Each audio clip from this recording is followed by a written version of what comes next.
안녕하세요, 유풀입니다. 오늘은 지난 시간에 이어서 지난 시간에 디파이를 했는데, 오늘은 NFT 생태계 에코시스템에 대해서 알아보는 시간을 갖도록 하겠습니다. 기나긴 그리고 지루한 디파이를 이제 끝마치고요. 오늘부터는 NFT에 대해서 다시 기나긴 여정을 떠나보려고 합니다. 제가 오늘 소개해드릴 NFT에 대한 생태계, 이게 최소한의 생태계죠. 제가 파악한 생태계인데, 앞으로 이 생태계에 대해서 이제 먼저 전반적으로 설명을 드리고, 이것들을 이제 디파이처럼 또 하나하나 소개하는 시간을 갖도록 하겠습니다. 네. 지루한 시간이 될지 모르겠는데, 그래도 최대한 재밌게 준비를 하도록 하겠습니다. NFT예요. 이게 non fungible 토큰이고 대체 불가능한 토큰이에요. 여기서 크게 우리가 공부해야 될 게 ERC115에 대해서 공부해야 되고, ERC721, 그 다음에 ERC20에 대해서 먼저 공부를 해야 돼요. 이게 뭐냐면 ERC로 시작되는 것은 이더리움에서 만든 기술 프로토콜이에요. 어떤 기술에 대한 설명서라고 해야 되는 거죠. 그 설명서들인데, NFT를 알기 위해서는 이 세 개에 대해서 정확하게 인식을 해야 돼요. 그래서 저는 이 세 개를 먼저 설명을 드릴 거고, 그리고 NFT하고 연관되어 있는 프로젝트들이 상당히 많이 있어요. 자, 샌드박스. 이 바이낸스에서 밀고 있는 게임용 3D 게임용 게임이에요. 3D 게임. 더 샌드박스. 지금 랭킹 289등이죠. 지금 거버넌스 토큰이 샌드이고요. 이거에 대해서 이제 알아볼 거고, 그 다음에 여러분들이 잘 알고 있는 엔진코인, 이거 ENJ, 이것도 이제 게임이잖아요.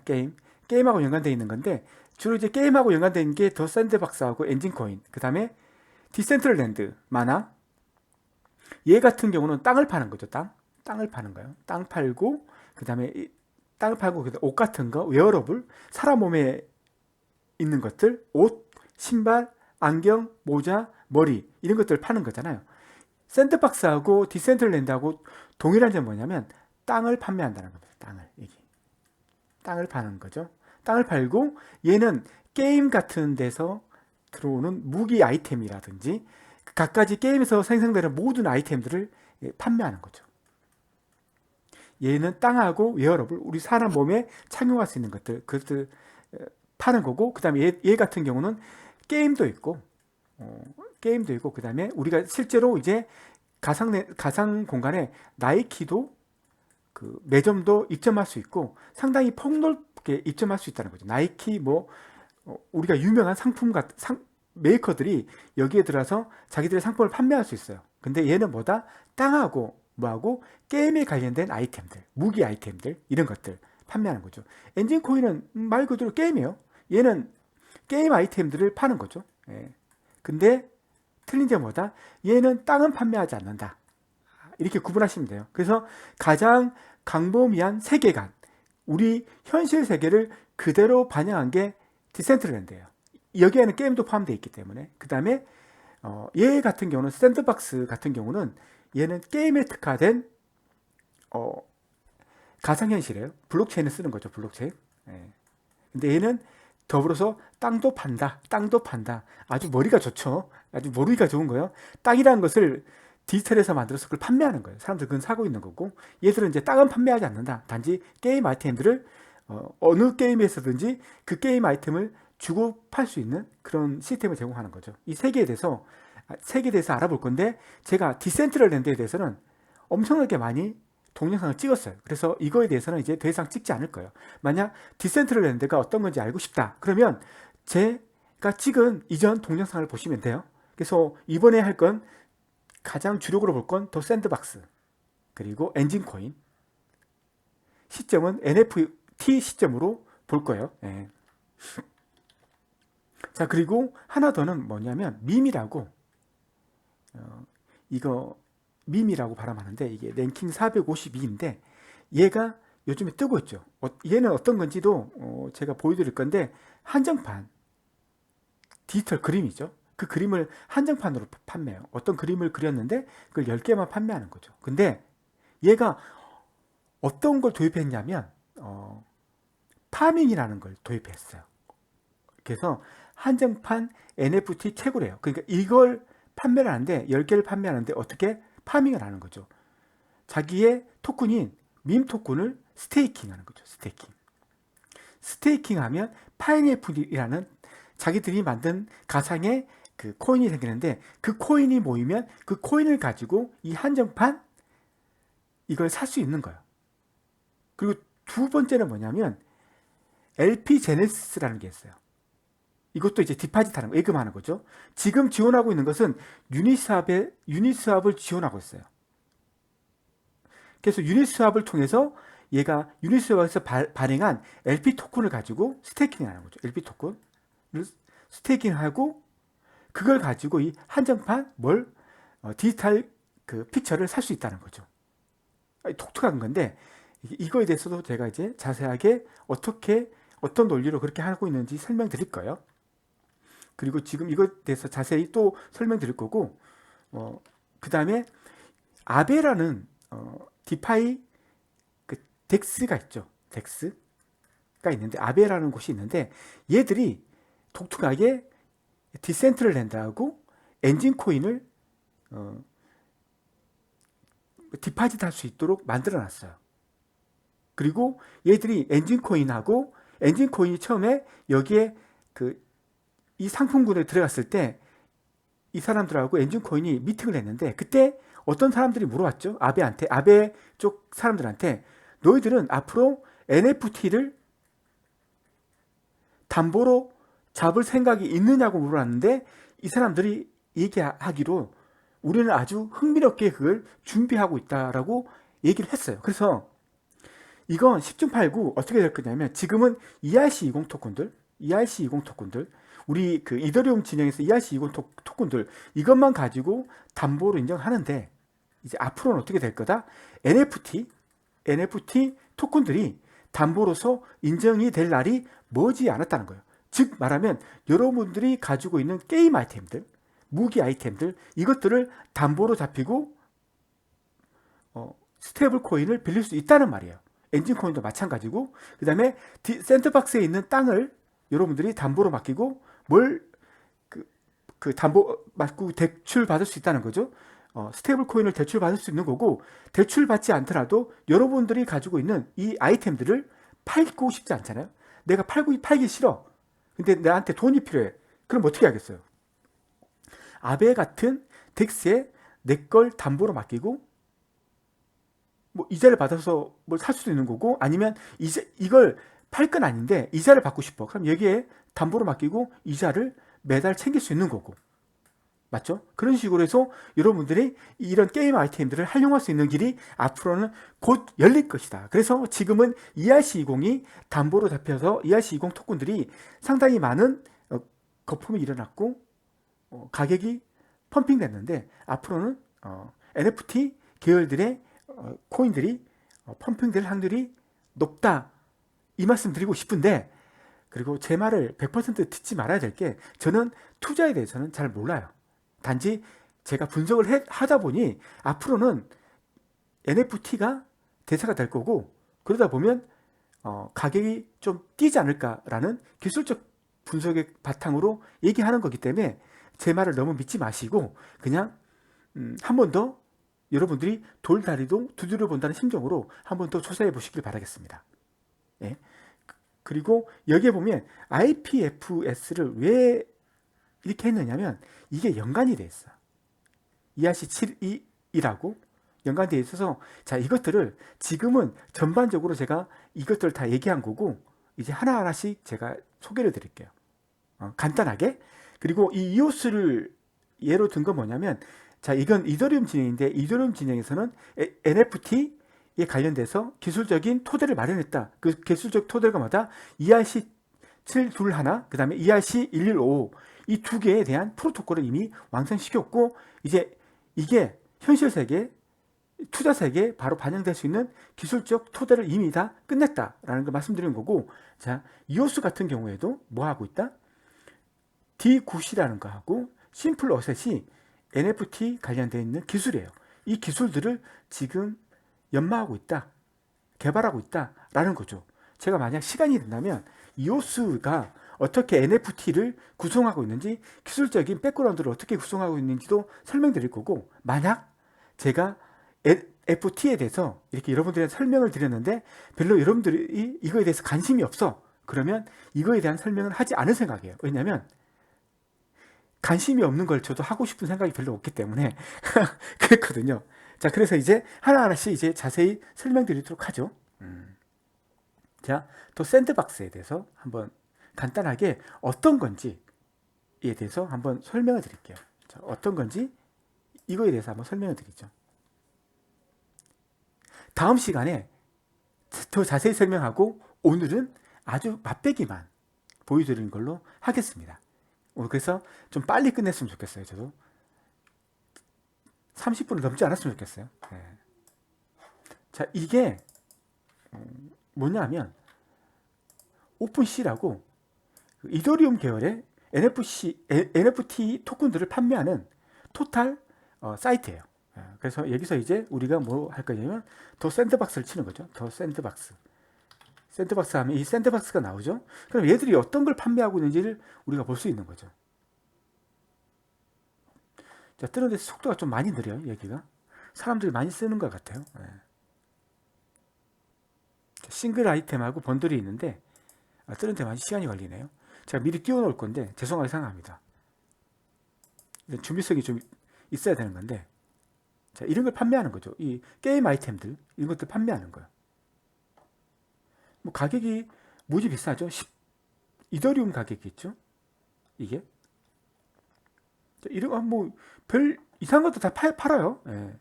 이런 것도 팔고, 얘들이 왜 나오는지 모르겠는데, 자, 그 다음에 올 아이템을 보시죠. 예.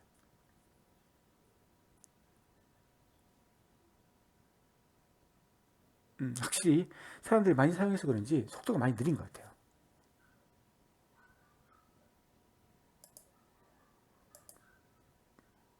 번들로 해서 한번 판매를 해보죠. 나타내보죠. 자, 미리 한번 띄워놨어야 되는 건데 속도가 좀 많이 느리네요. 이런 게임 같은 것들을 판매하는 거죠. 이런 아이템들 판매할 수 있다는 거고, 이제 곧 여러분들은 이걸 맡기고 담보로 맡기고 대출도 받을 수 있는 시간이 얼마 남지 않았다라는 걸 말씀드리고 싶은 거죠.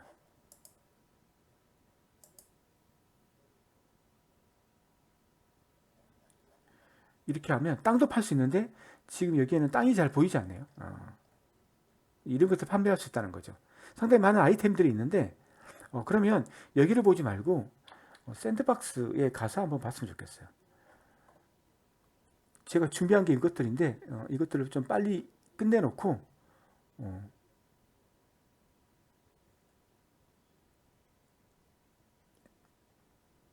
뭐 이렇게 하고 다음 시간에 제가 이거 좀 설명드릴게요. 너무 뜨는 게 늦고 그러니까 이제 할게요. 엔진코인도 아이템 같은 거, 얘는 땅하고 그 다음에 뭐 게임 아이템 같은 거 판매한다고 했고, 이 정도만 알고 계시면 되고, 다음 시간에 또 열심히 할 거고, 그 다음에 이거 게임 아이템 판매하고, 얘는 땅하고 게임 아이템 뿐만 아니라 모든 것들을, 현실 세계에서 판매하는 모든 것들 다 판매할 수 있다고 보는 거예요. 이렇게 하는 거고 보시면 되는 거고, 자, ERC115하고 ERC20, ERC721에 대해서 한번 설명을 드릴게요. 자, 먼저 그러기 위해서 여러분들이 폰지블하고 non 폰지블 이걸 구분할 수 있어야 되잖아요. 물론 여러분들이 똑똑하기 때문에 다 구분할 수 있겠지만 제가 한번 높아심으로 한번 더 설명드릴게요. 자, 우리가 5달러 지폐를 5달러 지폐로 바꿀 수 있죠. 1달러 지폐를 2달러 지폐로 바꿀 수 있는 거고, 이게 폰지블이에요. 대체 가능하다는 거죠. 예? 그러니까 내가 5달러 지폐가 아주 귀해서 이 5달러 지폐를 내가 다른 사람의 5달러 지폐하고 바꾸기 싫어, 이런 경우가 있나요? 그렇지 않죠. 예, 그 폰지블 그냥 대체 가능한 거예요. 이 5달러를 가지고 있는 사람하고 누구나 하고 교체할 수 있는 거예요. 이런 걸 말하는 거예요. 예, 이런 것들. 그 다음에 내가 뭐 상품권이 있는데 그게 10만원짜리 상품권이 있어. 그러면 10만원짜리 상품권하고 바꿀 수 있는 거죠. 바꿔도 되는 거죠. 물론 바꿀 필요는 없지만 제가 폰지블이라는 걸 설명드리면 그렇다는 거죠. 예. 근데 non 폰지블 같은 경우는 이거예요. non 폰지블 같은 경우 이거예요. 자, 모나리자라는 그림이 있어요. 이걸 바꿀 수 있는 거 있나요? 이거하고 똑같이 이걸 대체할 수 있는 똑같은 애가 있나요? 없죠. 없잖아요. 그 다음에 크립토 키티라는 애가 있는데, 크립토 키티라는 애는 뭐냐면 고양이 캐릭터인데, 그 고양이 캐릭터가 똑같이 생긴 애가 하나도 없어요. 똑같이 생긴 애가 하나도 없어요. 그리고 각각의 레벨들이 다 다르고 그런데, 그럼 만약 이 같은 경우도 얘를 다른 거하고 바꿀 수 있는 건가요?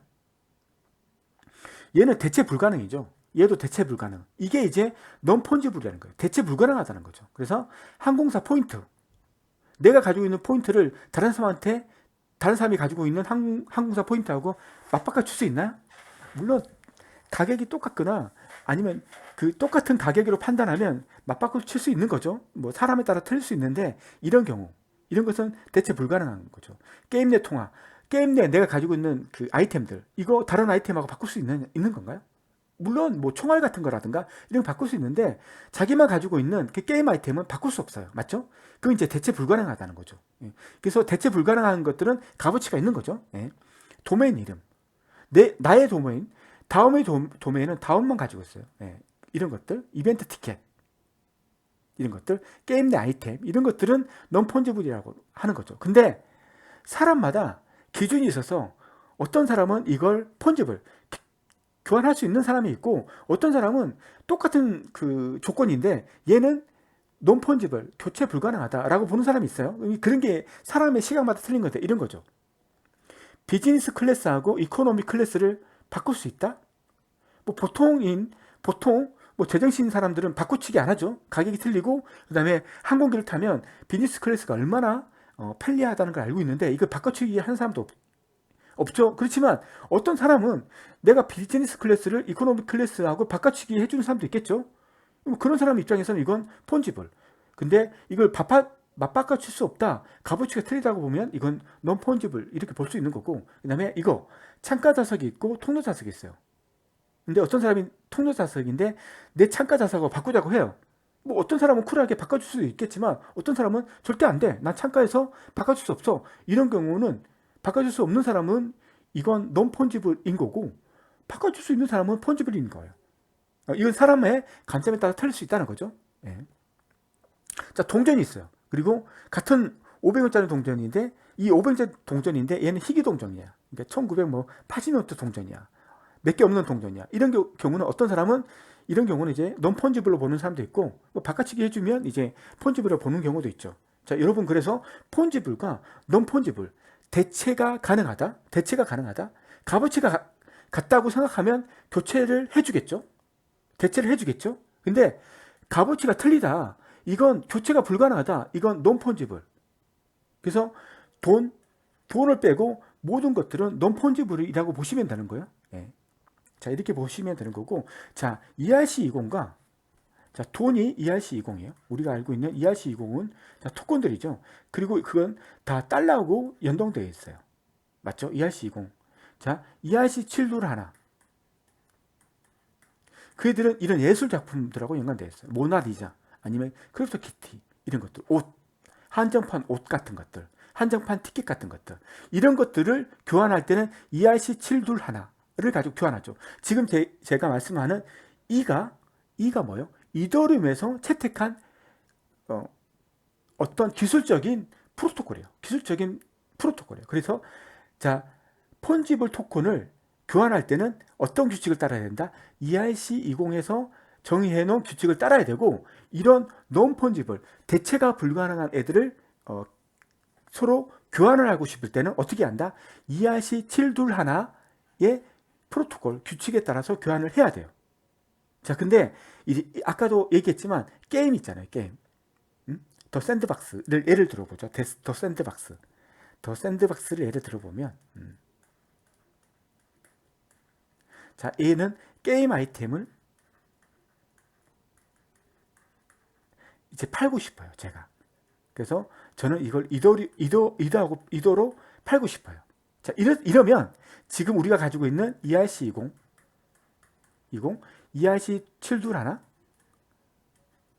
하나인 경우에 대체 어떻게 교환이 될까라고 하면 내부적으로 이렇게 교환이 되는 거예요. 먼저 이도를 이 사람 계좌에 한번 쏴주는 거죠. 이 사람이 A라는 사람이고 이 사람이 B라는 사람이죠. A가 이 게임 아이템에 연관되어 있는 가격만큼의 이더를 B한테 쏴주는 거죠. 이렇게 쏴주면 그걸 확인하는 순간 어떻게 한다? 게임 아이템을 이제 B가 A한테 쏴주는 거죠. 자, 이건 뭐 ERC20 스마트 컨트랙트에 따라서 계약이 이루어질 거고, 얘는 ERC721 스마트 컨트랙트에 따라서 계약이 이루어질 거예요. 두 번이 발생하는 거죠. 두 번이. 자, 이건 괜찮아. 두 번? 좋아. 내 가스비 두 번 내면 돼. 가스비 한 번 내면 얼마 비싸게 나가는지 아시죠? 뭐 적게는 몇천 원, 많게는 몇만 원 나가요. 근데 그걸 두 번 지출하는 거예요. 가스비를. 네? 자, 그러면 이런 경우 한번 생각해 보죠. 자, 두 번째 경우죠. 자, ERC20, ERC721. 자, 제가 이도하고 이 사람이 게임 아이템이 칼이 하나 있고 그 다음에 방패가 있어요. 자, A가 B의 칼하고 방패를 두 개를 한꺼번에 사고 싶어. 그러면 이게 지금 ERC20과 ERC721 스마트 컨트랙트에서는 어떻게 될까? 첫째, 어떻게 한다? 먼저 A가 칼과 방패에 해당하는 금액만큼의 이더를 B한테 쏴줘요. 맞죠? 이건 뭘로? ERC20 스마트 컨트랙트를 통해서. 그 다음에 B는 어떻게 해요? 칼을 A한테 먼저 보내줘요. 뭐로? ERC721 스마트 컨트랙트로. 그 다음에 방패를 한번 다시 또 보내줘요. 총 몇 번의 스마트 컨트랙트가 작성됐어요? 1번, 2번, 3번이요. 3번. 그러면 그 말인즉슨 스마트 컨트랙트가 3번 작성됐다는 것은 가스비를 몇 번 제가 지불해야 된다는 거죠? 3번. 가스가 3번 일어난다는 것은 돈적으로나 그 다음에 이더리움 생태계에서 속도, 스피드를 엄청나게 떨어뜨리는 거죠. 이더리움 안 그래도 속도 안 나오는데 얘를 속도 떨어뜨리는 거고, 그 다음에 가스비를 높이는 이런 부작용이 생기는 거죠. 이것 때문에 ERC1155가 생긴 거예요. ERC1155. 자, ERC1155는 어떤 거냐면, 자, 똑같은 케이스예요. A가 있고 B가 있어요. A는 칼이 있고 방패가 있어요. A는 이제 이더를 가지고 이제 교환할 것 같아요. 그럼 어떻게 한다? 한 번만에 교환이 돼요. 자, 어떻게? 이걸 한 꾸러미로 어떻게 된다? ERC1155 스마트 컨트랙트 한 번으로 교환이 이루어지는 기술이에요. 뭔 말인지 아시겠죠? 그래서 ERC1155가 게임에서 왜 필요한 기술인지, 그리고 ERC1155는 누가 만들었다? 엔진 코인을 만든 사람들이 만든 규약이에요. 이 사람들이 그 이더리움에 이걸 자기들이 이 게임을 해야 되는데, 내가 게임을 만들어 보니 이런 상황이 발생하는데 가스비가 너무 많이 들고, 이것 때문에 우리 이더리움 생태계의 속도가 많이 떨어지더라. 그래서 나는 엔진 코인을 만든 엔진 코인이 ERC115를 채택해서, 자, ERC20과 ERC721을 한꺼번에 수합하자. 한꺼번에. 그래서 만든 게 ERC115예요.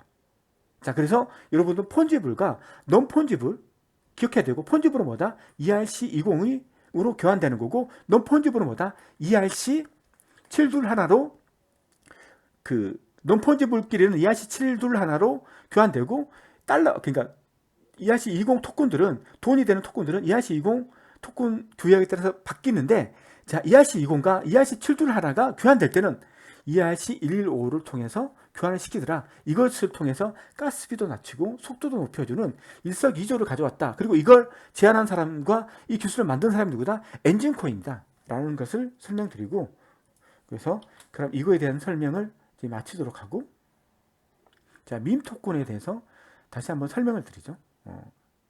자, 밈 토큰이, 자, 자기들이 만든 한정판이 있어요. 이거 한번 보여드릴게요. 어떤 걸 지금 팔고 있는지. 얘는 좀 속도가 나오겠죠? 제발 속도가 나왔으면 좋겠어요. 얘도 이제 어떻게 하냐면, 오픈시에서 어떻게 한다? 밈 치면 돼요. 그러니까 밈이 나오죠? 이 파인애플.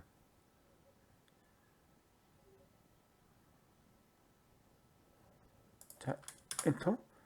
어, 속도가 좀 많이 얘를 쓰는 사람들이 많은가 봐요. 그 속도가 좀 많이 느린데, 자, 어떤 거냐면 이것들을 판매하는 거죠, 얘들은.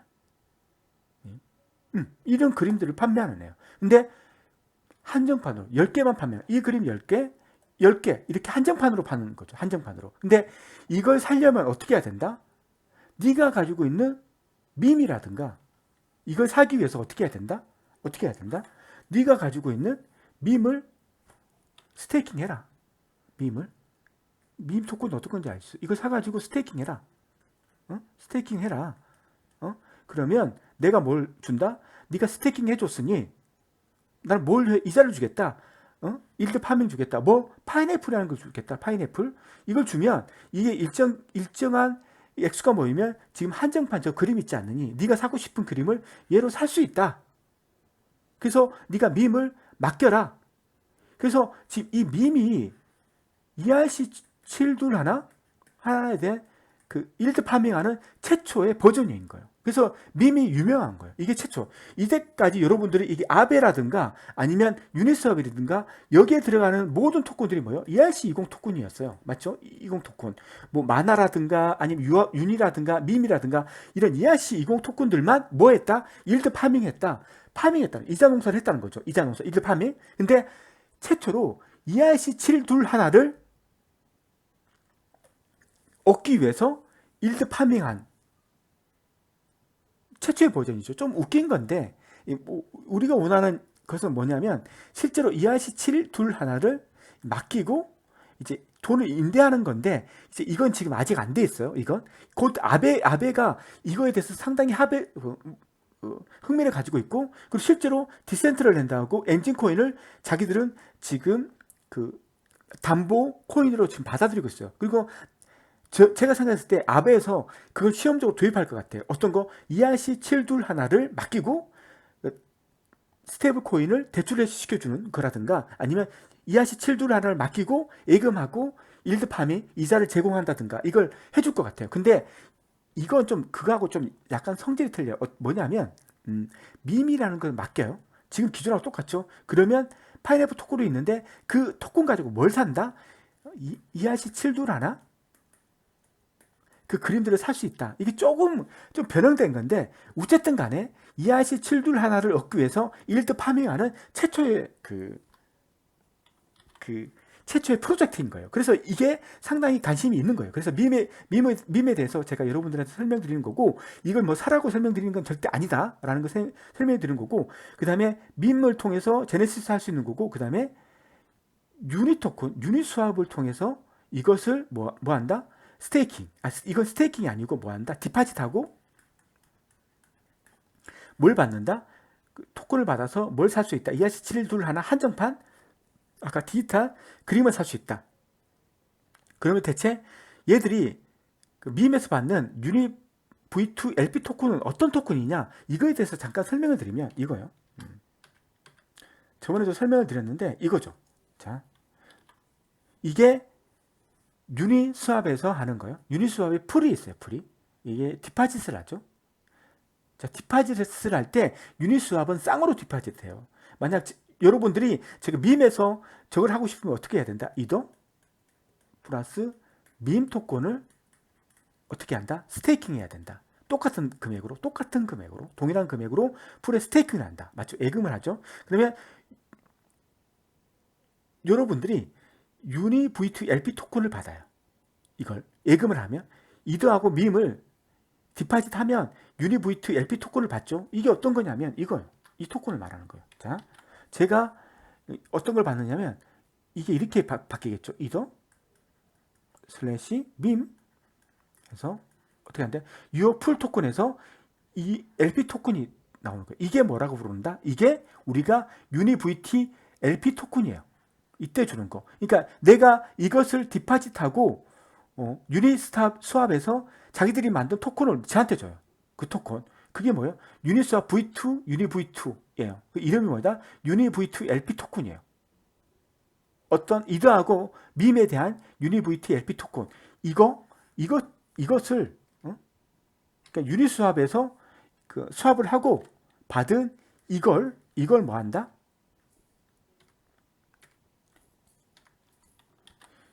이 토큰을 그 여기 자기 밈에다가 디파짓 해라. 이거 유니스왑에 디파짓 하는 거 아니에요? 이거 그냥 유니스왑하고 연관이 있다고 얘기하는 거고, 실제로 디파짓은 누구한테 한다? 밈이라는 자기도 덱스가 있을 거 아니에요? 그 덱스에, 자기 밈의 덱스에 이거 유닛 V2 LP 토큰을 스테이킹하면 여기서 그 밈에서 만든 토큰이 나올 거고, 그 토큰을 통해서 뭘? 한정판 디지털 그림을 살 수 있다라는 거예요. 그래서 이거에 대해서도 자세하게 설명드릴 거예요. 아시겠죠? 예. 자, 그리고 이 아베를 그려놓은 건 아까도 설명드렸지만, 아베가 조만간에 ERC 7둘 하나도 담보로 받아줄 것이다. 물론 언제가 될지 모른다. 제 말만 믿지 마시고 항상 의심을 가지셔야 되고 여러분들이 찾아보셔야 된다는 거죠. 저는 기술적 측면에서 그럴 것이다, 앞으로 미래는 이렇게 될 것이다 예측하는 것뿐이고, 단지 예측일 뿐인 거죠. 그러면 IPFS는 생뚱맞게 왜 ERC 7둘 하나를 얘기하는데 왜 IPFS가 연관됐을까에 대해서 제가 설명을 드릴게요. IPFS는 파일코인을 만들었죠. 파일코인, 리오드 코인으로. 무슨 리오드 코인으로? 어떤 사람이 자기의 하드웨어와 자기의 CPU를 임대해주면 그거에 대한 보상으로 뭘 준다? 파일코인을 주기 위해서 IPFS 재단이라 해야 되나? 기술 재단에서 이 파일코인을 만들어 놓은 거죠. 리오드 해주려고 이렇게 해준 사람들한테 고마워서 이걸 주기 위해서 만든 코인이 파일코인이에요. 자, 이거죠. 자, 여러분들이 스마트 컨트랙트에 대해서 이제 알으셔야 돼요. 스마트 컨트랙트에 대해서 조금 이런 것도 좀 풀음하자는 게 아니라 이거죠. 자, ERC 7둘 하나가 스마트 컨트랙트에 대해서 어떻게 저장이 되는지 내부적으로 한번 밑에 내려가서 한번 보자는 거죠. 자, 이더리움 블록체인은 저장 메모리에 한계가 있어요. 메모리에 한계가 있어요. 자, 이런 애가 있어요. 이런 애가. 이런 ERC 7둘 하나가 있어요. 자, 얘를 소유한 주인이 있죠. 주인이 있어요. 이 주인이 있고, 그리고 나머지 정보들이 상당히 많아요. 이렇게 뭐 랭킹이 뭐고 이런 정보들이 상당히 많아요. 자, 우리 원래 ERC20에는 어떤 게 들어가 있는 거예요? ERC20 같은 경우는 뭐만 들어가 있는 거예요? ERC20. 자, 어떤 밈 토큰의 주인이 누구다? 주인이 그 사람 주인의 주소가 들어가 있죠. 이더리움 주소가 들어가 있죠. 이것만 들어가 있는 거예요. ERC20에는. 근데 ERC 7둘 하나에는 이 주인도 들어가지만 얘에 대한 설명글이 너무 많이 정보들이 많이 들어가 있는 거예요. 게임 같은 경우도 얼마나 많겠어요. 이 게임을 누가 소유했는지, 소유주. 맞죠? 그럼 ERC 7둘 하나에도 기본적으로 ERC20 토큰과 같이 소유주의 주소가 들어가 있죠. 이더리움 주소, 소유주의 주소 들어갈 거예요. 근데 얘는 ERC20과 다르게 ERC 7둘 하나는 이 ERC 7둘 하나는 이 사물에 대한 정보, 다른 정보들이 상당히 많거든요. 게임 아이템 같으면 그 게임 아이템의 그 레벨이 몇 단계인지 뭐 이런 정보들이 엄청나게 많은 정보들이 있잖아요. 그 정보들도 기록을 해야 돼요. 근데 기록하는 게 많으면 이더리움 체인이 기록한 게 많으면 속도가 떨어지고 그리고 난이도가 높아지기 때문에 가스값이 올라가요. 맞죠? 그렇기 때문에 소유권, 누가 이걸 가지고 있는지 이 소유주에 대한 정보는 어디에 적힌다? 이더리움 블록체인에 적혀요. 그래서 우리는 그걸 온체인에 적힌다고 하죠. 온체인. 맞죠? 온체인. 근데 얘는 온체인에 적기에는 너무 양이 커요. 그럼 이더리움의 블록체인이 너무 커요. 그래서 ERC 7둘 안에 소유주는 여기에 적히지만 나머지 이 다른 설명 같은 얘는 어디에 적힌다? 오프체인에 적히는 거예요. 오프체인에. 무슨 말인지 아시겠죠? 네? 자, 그래서 여기 보시면 여기 이제 학대를 해서 좀 보시면 이게 잘 안 보시면 오너를 기록해요. 그럼 오너는 누구다? 이걸 가지고 있는 주인 주소, 이더리움 주소가 적히는 거죠. 주소. 그리고 여기에는 토큰 URL이라 해서 이 URI가 있어요. 그래서 메타데이터, 얘가 가지고 있는 이 정보들, 여기에 있는 정보들을 메타데이터로 다시 빼요. 그리고 얘는 어디에 저장시킨다? 오프체인에 저장해. 오프체인에. 얘는 어디에 저장되는 거죠? 얘는 이 주인이 적혀 있는 거고, 그리고 이 메타데이터가 어디에 있는지 그 주소를 적어 놓은 거니까 얘는 어디에 적히는 거죠? 온체인에 적히는 거죠. 블록체인에 적히는 거고, 블록체인 안에 적히는 거고, 그리고 이 나머지 이 설명글에 대한 이 메타들은 어디에 적힌다? 딱 이렇게 오프체인에 적히는 거죠. 이름이 뭐다? 디스크립션이 뭐다? 그리고 뭐 이런 정보들은 메타데이터에 적히는데 이건 오프체인에 적혀져. 오프체인에. 그러니까 세이브가 되는데 그 오프체인이 당사자가 어디냐? IPFS에 저장된다는 거죠. 자, 오프체인은 두 개가 있어요. 어떤 거냐면 여러분들 오라클이라는 데이터베이스 아시나요? 오라클? 아니면 MS SQL 아시나요? 이건 우리가 알고 있는 아주 유명한 회사 MS 또는 오라클에서 관리하는 그 엄청난 데이터베이스예요. 그래서 만약 오프체인을 오라클이나 MS SQL에 저장시키면 어떤 문제가 생기느냐? 이런 문제가 생겨요. 오라클 회사가 만약 문을 닫아버리면 여기 있는 정보들이 날아가 버려요. 두 번 다시 찾을 수가 없어요. MS SQL이 망해버리면 얘들이 관리하고 있는 모든 데이터베이스는 사라지는 거예요. 그러면 내가 이 메타데이터들도 다 사라지는 거예요. 그 말인 즉슨 뭐 한다? 사라지기 전에는 이걸 가지고 있는 사용자가 누구다. 그리고 이 정보들을 다 보여줄 수 있었는데 내가 오라클에 저장했는데 오라클이 망했어. 그래서 이 정보를 못 가져와. 그러면 어떻게 된다? 달랑 이거 하나만 표시되고 얘들은 보이지도 않는다는 거죠. 이러면 서비스 제대로 되겠습니까? 서비스 제대로 안 돼요. 그래서 얘들이 IPFS에 적는 거예요. IPFS는 분산화된 블록체인이에요. 그래서 같은 내용이 이 메타데이터를 분산해서 여러 컴퓨터에 분산해서 똑같은 내용을 분산해서 저장을 시켜놔요. 그래서 이 컴퓨터가 망가진다 하더라도 이 정보는 또 가져올 수 있어요. 그리고 이 정보가 망가지는 순간 똑같은 내용을 또 다른 데에 또 저장시켜놔요. 그래서 얘 IPFS는 한번 기록되면 절대로 없어지지 않아요. 이 세상이 멸망할 때까지 없어지지 않아요. 우리가 원하는 그런 데이터 파일 시스템은 IPFS가 유일한 거예요. 그래서 이걸 사람들이 여기에다가 ERC7둘 하나 non-fungible 토큰에 대한 많은 정보를 여기에 담고 있는 거예요. 그래서 IPFS는 우리 생활에서 뗄 수가 없는 거예요. 그래서 IPFS를 쓰는 파일콘이 여러분들한테 아주 막강하고 아주 큰 가치를 가져다 주는 거예요. 왜냐하면 IPFS가 쓰지 않는 곳이 이제는 없을 정도예요. 네.